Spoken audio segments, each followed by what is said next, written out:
அனைவருக்கும் வணக்கம். நான் உங்கள் 5ஆம் தலைமுறை ஜோதிடர் ராம்குமார் ராஜேந்திரன். நம்ம இன்னைக்கு பார்க்க போகிற தலைப்பு கடக ராசி என்பவர்களுக்கு உங்களுடைய ராசிக்கு 3ஆம் இடமான கன்னி ராசியில் புதன் மற்றும் சூரியன் ஆகிய 2 கிரகங்களுடைய சேர்க்கை.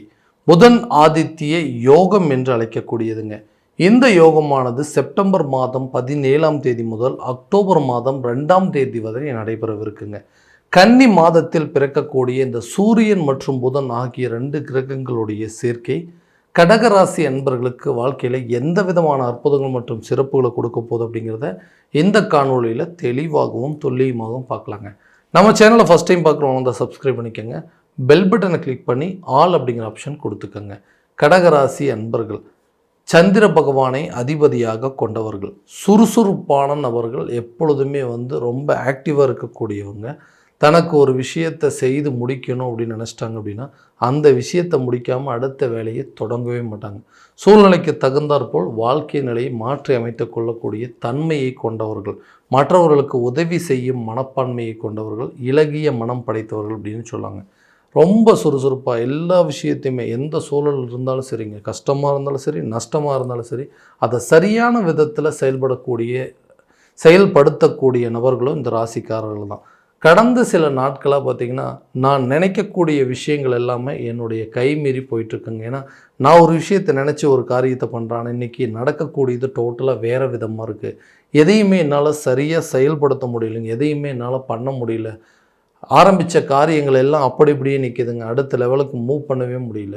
வேலை விஷயமா இருக்கட்டும், தொழில் ரீதியாக இருக்கட்டும்ங்க, கடன் பிரச்சனையாக இருக்கட்டும், இந்த மாதிரி வாழ்க்கையில் நிறைய விஷயங்கள் நான் எதிர்பாராத மாதிரி தான் ரொம்ப அதிகமாக நடந்துகிட்ருக்கு.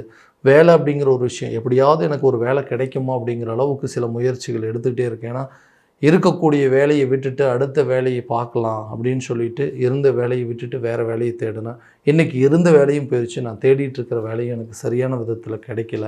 என்ன சூழல், என்ன காரணமோ தெரியலைங்க. இருக்கக்கூடிய காலகட்டங்கள் ஏதாவது ஒரு விதத்தில் மாறும் அப்படின்னு நினச்சிட்டு ஒவ்வொரு முயற்சி எடுக்கிறேன். தைரியமாக என்னால் சில அடி எடுத்து வைக்கவே முடியல. ஏதோ ஒரு விதமான பதட்டம், பயம், தடுமாற்றம் அப்படிங்கிறது வந்துகிட்டே இருக்கு. ஏன்னா கால சூழ்நிலைகள் 2ஆம் இடத்துல கேது பகவானுடைய சஞ்சாரம் இருக்கிறதுனால தனம் சம்மந்தப்பட்ட சில தடைகள் அப்படிங்கிறதும், குடும்பத்தில் தேவையில்லாத சில குழப்பங்கள் அப்படிங்கிறதும், ஒரு வாக்கை கொடுத்தா என்னால் சரியான விதத்தில் காப்பாற்ற முடியலைங்கிற குழப்பங்கள் ரொம்ப ஜாஸ்தியாக ஓடிட்டுருக்குங்க. இந்த சூழலில் என்னால் அடுத்த அடி எப்படி எடுத்து வைக்க முடியுங்க? தைரியமே இல்லைங்க. எல்லா விதத்துலேயும் பயம் மட்டுமே இருக்குது. எப்படி இது எல்லாத்தையும் சமாளிக்க போகிறோம், எப்படி இதை சரி பண்ண போகிறோம் அப்படிங்கிற குழப்பத்திலேயே என்னால் ஒரு வேலையை கூட சரியான விதத்தில் இன்டர்வியூ அட்டன் பண்ண முடியாமல் இருக்குது. இவ்வளோ குழப்பத்துக்கு காரணம் இன்றைக்கி நான் இருக்கக்கூடிய என்னுடைய சூழல் தான். இந்த சூழ்நிலைகள்லாம் மாறுமா? எனக்கு புதுசாக ஒரு வேலை அப்படிங்கிறது கிடைக்குமா? வேலை செய்கிற இடத்துல எனக்கு ஒரு நல்ல மரியாதை கிடைச்சி ஒரு அந்தஸ்து அந்த அந்தஸ்து பெருகிங்க. அதே நேரத்தில் அந்த இடத்துல ஒரு பதவி உயர்வோ அல்லது சம்பள உயர்வோ கிடைப்பதற்கான வாய்ப்புகள் இருக்கா அப்படின்னு யோசிச்சுட்டு இருக்கக்கூடிய நபர்களுக்கு கண்டிப்பாக இந்த வரக்கூடிய காலகட்டங்களில், இந்த புதன் ஆதித்ய யோக காலகட்டங்களில் புதிய வேலை அப்படிங்கிறது உங்களுக்கு கிடைக்குங்க. ஒரு இடத்துல வேலை செஞ்சிட்ருக்கிறவங்களுக்கு ஒரு ப்ரொமோஷனோ அல்லது இன்க்ரிமெண்ட்டோ கிடைப்பதற்கான வாய்ப்புகள், ஒரு இடத்துலேருந்து இன்னொரு இடத்துக்கு இடம் மாற்றம் செய்யக்கூடிய ஒரு காலகட்டங்கள் அப்படிங்கிறது, டிரான்ஸ்ஃபர் சம்மந்தப்பட்ட விஷயங்கள் அப்படிங்கிறது கண்டிப்பாக கிடைக்கக்கூடிய ஒரு தருணமாக இருக்க போதுங்க. தொழில் ரீதியாக இருக்கக்கூடிய நபர்களுக்கு தொழிலில் இதுவரை இருந்து வந்த இடையூறுகள் அப்படிங்கிறதாகலும் நிறைய பிரச்சனைகளை ஃபேஸ் பண்ணிட்டுங்க. நிறைய சட்ட சிக்கல்களையும், நிறைய வம்பு வழக்கு பிரச்சனைகள், கோர்ட்டு கேஸு பிரச்சனை எல்லாத்தையும் சமாளித்தாச்சு. ஏன்னா கூட இருந்தவங்களே இன்றைக்கி நிறைய துரோகங்கள் அப்படிங்கிறது செஞ்சுட்டாங்க. எல்லா விஷயத்தை காட்டிலும் இன்றைக்கி நான் தொழில் செய்கிறேன் அப்படின்னு சொல்லி ஆரம்பித்து அந்த தொழிலில் நான் இழந்த விஷயங்கள் அப்படிங்கிறது ரொம்ப ஜாஸ்தியாக இருக்குது. நிறைய நஷ்டங்கள் அப்படிங்கிறது சந்திச்சிட்டேன்.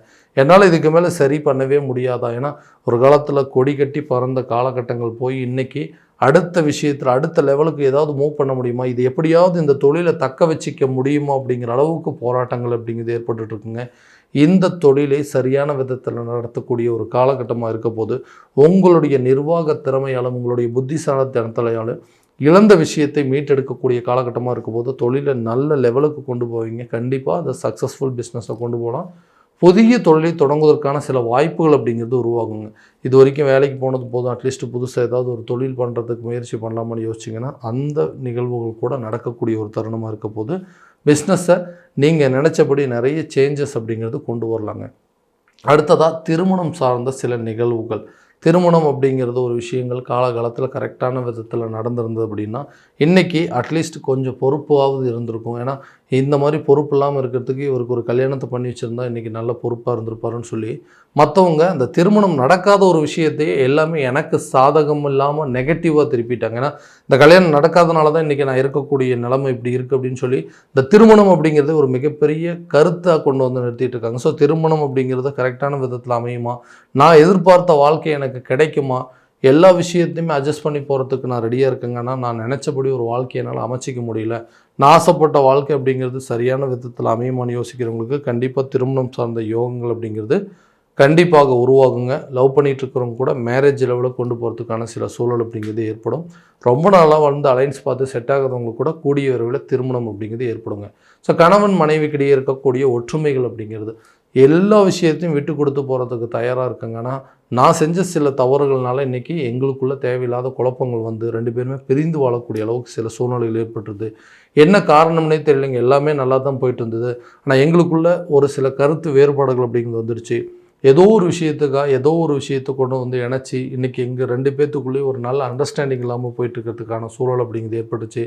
நிறைய பேர் வந்து டிவோர்ஸ் பண்ணி பிரிஞ்சு போகிற அளவுக்கு சில சூழல் அப்படிங்கிறது ஏற்பட்டிருந்தது. லவ் பண்ணிட்டு இருந்தவங்க கூட இன்றைக்கி ஒருத்தர் பேசிக்காமல் 2 பேருமே பிரிந்து வாழக்கூடிய நிலை அப்படிங்கிறது ஏற்பட்டிருக்கு.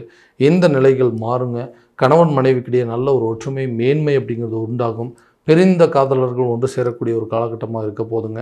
நீங்கள் எதிர்பார்த்து சென்று நீங்கள் எதிர்பார்த்த நபர்கள் உங்களை விட்டு விலகி போயிருந்தால் கூட அவங்க உங்களை வந்து சேரக்கூடிய ஒரு காலகட்டமாக இருக்க போகுது. ஏன்னா கடகராசிக்காரர் அப்படின்னாவே எல்லாத்தையும் விட்டு கொடுத்து போகக்கூடிய தன்மைகள் அப்படிங்கிறது உங்கள்கிட்ட எப்போவுமே இருக்கும்.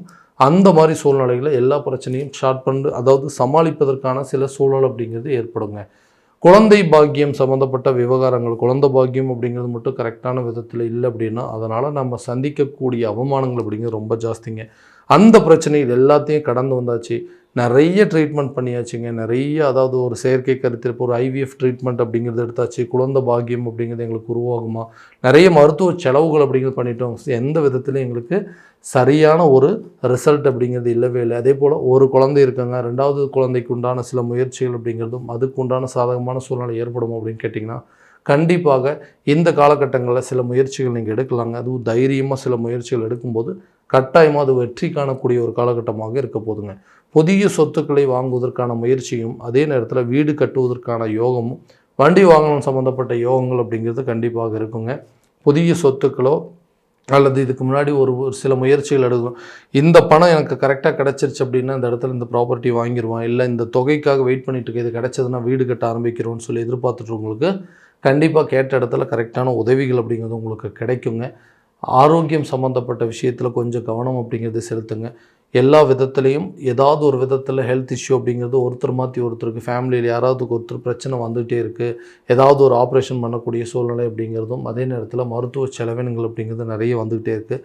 அந்த மாதிரி விஷயத்தில் இந்த நேரத்தில் தேவையில்லாத சில விஷயங்கள் அப்படிங்கிறதும் உங்களை விட்டு விலகும் அப்படிங்கிறதும் அதே நேரத்தில் அந்த உதவிகள் அப்படிங்கிறது உங்களுக்கு கிடைக்குங்க. ஆரோக்கியத்தில் இருந்து வந்த தடைகள் அப்படிங்கிறது உங்களுக்கு விலகும். உடல் ஆரோக்கியம் அப்படிங்கிறது மேன்மை உண்டாகுங்க. கல்வி சம்மந்தப்பட்ட விஷயத்தில் தைரியமாக சில முயற்சிகள் எடுப்பீங்க. இந்த எக்ஸாம்ஸ் அதாவது இந்த காலேஜ் முடிச்சுட்டாங்க அடுத்தது ஹையர் ஸ்டடீஸ்க்கு படிக்க வைக்கிறதோ, அதே நேரத்தில் ஸ்கூல் முடிச்சுட்டு காலேஜ் கொண்டு போய் அட்மிட் பண்ணுறதோ, இந்த மாதிரி சூழல் அப்படிங்கிறது உங்களுக்கு கல்வி சார்ந்த சில விஷயங்கள் அப்படிங்கிறது கண்டிப்பாக நடக்கும். வீட்டில் கூடிய விரைவில் சில சுப நிகழ்ச்சிகள் அப்படிங்கிறது நடக்கக்கூடிய வாய்ப்புகள் கண்டிப்பாக இருக்குது. ஸோ இது வரைக்கும் நம்ம பார்த்தது எல்லாமே கோச்சார ரீதியான பலன்கள் மட்டும்தாங்க. இந்த பலன்கள் அனைத்தும் உங்களுக்கு நடக்குமா அப்படின்னா உங்களுடைய சுய ஜாதகத்தை முழுமையாக தெரிஞ்சுக்கிட்டு அதற்குண்டானபடி சில முயற்சிகள் எடுக்கும்போது வாழ்க்கையில் எல்லா விதமான வெற்றிகள் அப்படிங்கிறது உங்களுக்கு கட்டாயமாக கிடைக்குங்க. உங்களுடைய ஜாதகத்தை எங்கிட்ட பார்க்கணும் அப்படின்னு விருப்பப்பட்டீங்கன்னா கீழே தெரிகிற நம்பருக்கு கான்டாக்ட் பண்ணி அப்பாயின்மெண்ட் ஃபிக்ஸ் பண்ணிக்கோங்க. அப்படி இல்லையா உங்களோட ஜாதகத்தை வாட்ஸ்அப் மூலமாக அனுப்பிச்சி வச்சிங்க அப்படின்னா தெளிவான முறையில் கணிச்சு துல்லியமான பலன்கள் அப்படிங்கிறது உங்களுக்கு தெரியப்படுத்தப்படுங்க. மீண்டும் அடுத்த காணொளியில் உங்களை சந்திக்கும் வரை உங்களிடமிருந்து விடைபெறுவது உங்கள் ராம்குமார் ராஜேந்திரன். நன்றி.